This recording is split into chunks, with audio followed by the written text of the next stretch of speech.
ప్రతి ఒక్క ఏరియా కూడా అభివృద్ధి చెందాలన్న ఆలోచనతో పరిపాలన వికేంద్రీకరణ దృష్ట్యా మన ఉత్తరాంధ్ర జిల్లాని మన 3 జిల్లాలని క్యాపిటల్ వికేంద్రీకరణ చేస్తూ అలాగే రాయలసీమ ప్రాంతంలో లీగల్గా కోర్టుగా హైకోర్టుగా నిర్ణయించి అలాగే మన అమరావతి ప్రాంతంలో ఉన్న కృష్ణా గుంటూరు జిల్లాలో అక్కడ కూడా అసెంబ్లీని ఏర్పాటు చేసి మన 3 జిల్లాల్లో కూడా క్యాపిటల్గా ఉంచాలన్న ఆలోచనతో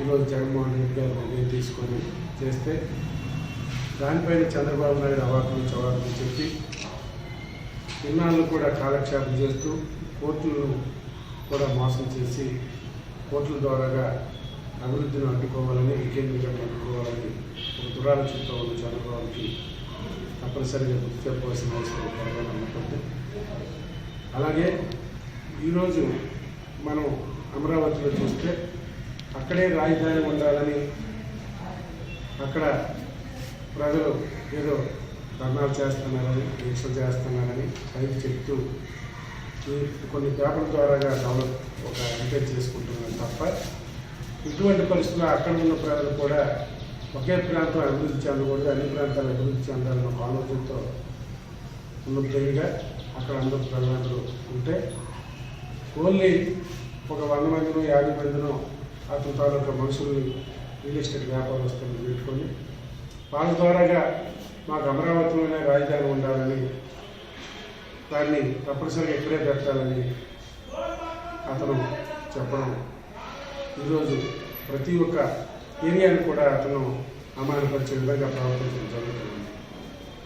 ఈరోజు మన ఆంధ్రలో మనము 13 జిల్లాల్లో ఈరోజు ముఖ్యమైన ఏరియాగా ఒక క్యాపిటల్ సిటీగా ఉండే అవకాశంగా ఉండే ఏరియా అయితే ఒక వైజాగ్ సిటీయే మన 3 జిల్లాల్లో కూడా ఒక ఆహ్లాదకరంగా కానీ లేదు అభివృద్ధి పరంగా కానీ అన్ని ఫైనాన్షియల్గా కానీ అన్ని విధంగా ఒక అభివృద్ధి చెంది ఉన్న ఒక సిటీ ఇక్కడ చేయాలనే ఒక ఆలోచనను కూడా వాళ్ళు వ్యతిరేకిస్తున్నారంటే మనం ఈవేళ దేని గురించి అయినా మనం ఆలోచించవలసిన అవసరం ఉంది. ఎందుకంటే ఈరోజు ఆ ఏరియా కానీ విజయవాడ ఏరియా పరిసర ప్రాంతాల్లో మనం చూస్తే అమరావతి అనే పేరు పెట్టి 1,00,000 కోట్లు మొదలు పెట్టి దాన్ని డెవలప్ చేయాలి అనే ఒక ఆలోచన చేసి ఓన్లీ ఇక్కడైతే జగన్మోహన్ రెడ్డి గారు ఓన్లీ వైజాగ్ సిటీ ఈ ఏరియాలో ఉత్తరాంధ్రలో పెడితే దీని ద్వారా ఒక 500 కోట్ల ఖర్చుతో ఇక్కడ ఒక మంచి రాజధాని కానీ మంచి దీన్ని ఏర్పాటు చేయాలనే ఒక ఆలోచనతో ఉండడం జరిగింది. అంటే ఏ ప్రాంతం కూడా ఈరోజు చంద్రబాబు నాయుడిని హర్షించడం లేదు. ఉత్తరాంధ్ర కానీ పల్నాడు కానీ రాయలసీమ కానీ ఎక్కడ కూడా ఏ ప్రాంతం వాళ్ళు కూడా ఎటువంటి పరిస్థితుల్లో చంద్రబాబు నాయకత్వాన్ని చేసి తప్పనిసరిగా చంద్రబాబుని పక్కపై అసలు రాజకీయాల నుంచి పక్కన పెట్టాలని ఒక ఆలోచనతో ప్రధాని కూడా ఉన్నారు. ఎందుకు అని అంటే అతను చేసిన దురాగతం కానీ దురాలోచనలు కానీ ఈరోజు మనకి క్లియర్గా అతను చేసిన 5 సంవత్సరాల పరిపాలన కనిపిస్తూ ఉన్నాయి. ఏ డెవలప్మెంట్ ఈరోజు జగన్మోహన్ రెడ్డి గారు వచ్చిన తర్వాత వీళ్ళు కోర్టుల పరంగా ఏదో చెప్పి తప్పుడు సమాచారాలు ఇచ్చి ఆపే పరిస్థితి చేసినా తప్పనిసరిగా రానున్న రోజుల్లో తప్పనిసరిగా ప్రజలందరూ కూడా మూకుమ్మడిగా ఉత్తరాంధ్రలోనే రాజధాని ఏర్పాటు చేయాలన్న ఆలోచనకు వస్తారు. ఎందుకంటే దీని మీద ప్రజలందరూ ఒక ఆకాంక్షతో తప్పనిసరిగా ఒక అభివృద్ధి పరంగా నడిచిన ఒక వైజాగ్ సిటీ అనే సిటీని మనం ఇక్కడైతే 95,95,000 కోట్లు ఖర్చు కూడా మిగులుతుంది. 95,450 కోట్ల మీద 500 కోట్లతో ఒక మంచి రాజధాని అనేది ఇక్కడ ఏర్పాటు చేయడం జరుగుతుందని కూడా జగన్మోహన్ రెడ్డి గారు చెప్పారు. కానీ ప్రజల నుంచి విమర్శలు కానీ ఇక్కడ ఈ పని చేయలేదు అక్కడ పని చేయలేదు అనే ఆలోచన కానీ ఎక్కడ కూడా ప్రజల్లోనే లేదు. ఈరోజు తెలుగుదేశం పార్టీ ఏదో ఇంకా ధర్నాలు దీక్షలు ఇంకేదో చేద్దామని వెనక ఉన్న ప్రజలు కూడా వచ్చే పరిస్థితి లేదు.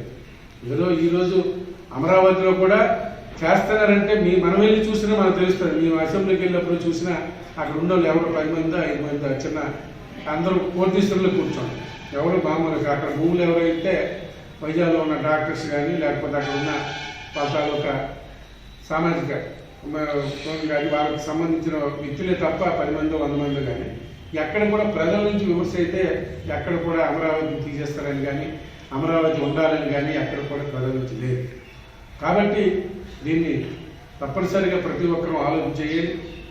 ఈరోజు చూస్తూ ఉన్నాం వాళ్ళు చేసిన అవినీతి ఒక్కొక్కటి ఈరోజు బయటపడుతూ ఉంది. ఈరోజు మనమనే అచ్చెన్నాయుడిని కూడా ఏసీబీ వాళ్ళు జైల్లో పెట్టడం జరిగింది, సిబిఐ వాళ్ళు. ఎందుకంటే వాళ్ళది ఎక్కడ కూడా ఒక కరెక్ట్ అయిన ఒక ఆలోచనతో కానీ ఒక పెర్ఫార్మెన్స్తో వెళ్ళే పరిస్థితి అయినాడు కూడా ప్రభుత్వాన్ని నడపలేదు. ఎక్కడ ఏదో ఒక జీవోలు పాస్ చేసేయడం, ఆ జీవోల ద్వారాగా అమౌంట్ ఇచ్చేసేయడం, దాని ద్వారాగా అవినీతి చేయడం జరిగింది. ఈరోజు ఎక్కడ కూడా అదేవిధంగా మన నియోజకవర్గం ఎమ్మెల్యే కూడా కళా వెంకట్రావు ఎన్నాళ్ళు తెలుగుదేశం పార్టీలో ఉండేటప్పుడు అప్పుడు కూడా అతను కూడా విద్యుత్ శాఖ మంత్రిగా ఉండేటప్పుడు కూడా చాలా వరకు 400-500 కోట్ల వరకు అక్కడ అవినీతి జరిగిందని అవి కూడా తెలియదు జరుగుతుంది. అవినీతి చేసిన ఏ ఒక్కరిని కూడా వదిలే ప్రసక్తి వైఎస్ఆర్ ప్రభుత్వం తీసుకుంటుంది, వదిలే ప్రసక్తి కూడా ఉండదు. ప్రతి ఒక్కరికి ఎవరైతే తప్పు చేశారో ప్రతి ఒక్కరికి ఇది జరుగుతుంది, శిక్ష తప్పదు. అలాగే ప్రభుత్వంలో ఉన్న మాలాంటి వాళ్ళని కూడా తప్పు చేసినా జగన్మోహన్ రెడ్డి గారు క్షమించే పరిస్థితి కూడా ఉండదు.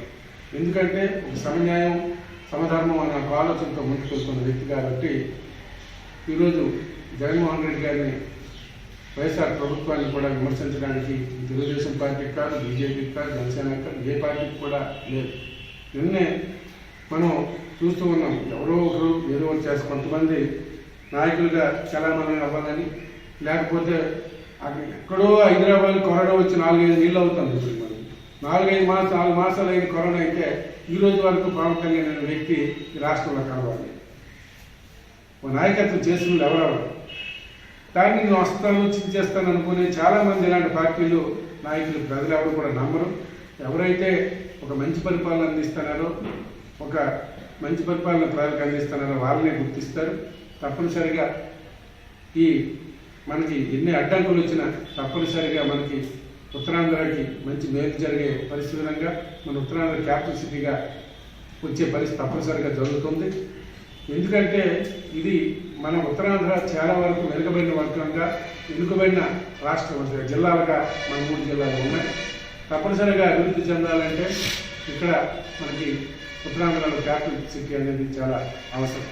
కాబట్టి తప్పనిసరిగా ప్రతి ఒక్కరూ కూడా దీని గురించి స్పందించి తప్పనిసరిగా జగన్మోహన్ రెడ్డి గారు చేస్తున్న కార్యక్రమాన్ని మనందరూ కూడా అభినందించాల్సిన అవసరం ఉందని తెలియపరుస్తున్నాను.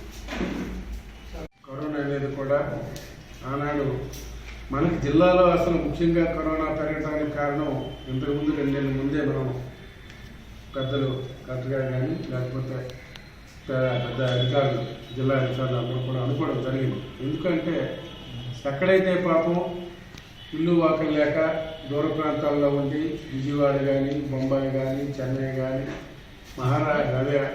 మహారాష్ట్ర కానీ, కర్ణాటక కానీ ఎక్కడి నుంచి వచ్చిన వలసదారుల నుంచి మనకి తప్పనిసరిగా ఇది పెరుగుతుంది, కరోనా పెరుగుతుందన్న ఆలోచన ఆ రోజుకే రావడం జరిగింది. అప్పుడే ప్రభుత్వాలు కూడా వెంటనే ఆలోచన చేసి అప్పుడే 5,000 బెడ్స్ తప్పనిసరిగా మన జిల్లాలో ఉండాలి ఆలోచన రావడం జరిగింది.